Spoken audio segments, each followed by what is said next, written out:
En 1933, l'association sioniste américaine signe avec Adolf Hitler l'accord de transfert, dit accord Ahavara en hébreu. Cet accord prévoit le transfert des Juifs d'Europe en Palestine et la construction d'infrastructures modernes par l'Allemagne dans ce territoire qui deviendra l'État d'Israël. État d'Israël prévu depuis le premier congrès sioniste de Bâle en 1897 et la signature de l'accord de Balfour en 1917.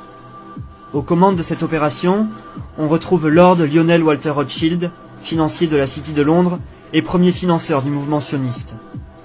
Pour en savoir plus sur ce sombre pacte entre nazis et sionistes, on vous invite à consulter les travaux des historiens Pierre Hillard et Jean-Claude Villa. En réalité, ces quelques familles de banquiers, les Rothschild, les Rockefeller, les JP Morgan, les Black, les Solomon, sont depuis au moins le XVIIIe siècle à la tête des banques et des institutions qui dirigent la gouvernance mondialiste.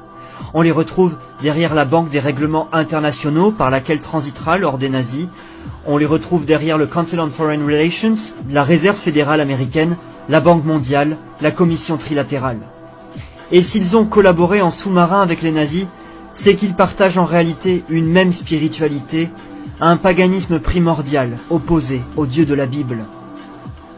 Ainsi, le terme Holocauste, qui vient du grec holocaustos, signifie la fumée de la viande sacrificielle offerte aux anciens dieux, Moloch ou Baal, présents dans l'Ancien Testament. Ces personnes, ces familles Rothschild, Rockefeller, Morgan ou Black, sont bien co-responsables avec les nazis de la Shoah, de l'Holocauste et le massacre de 6 millions de juifs.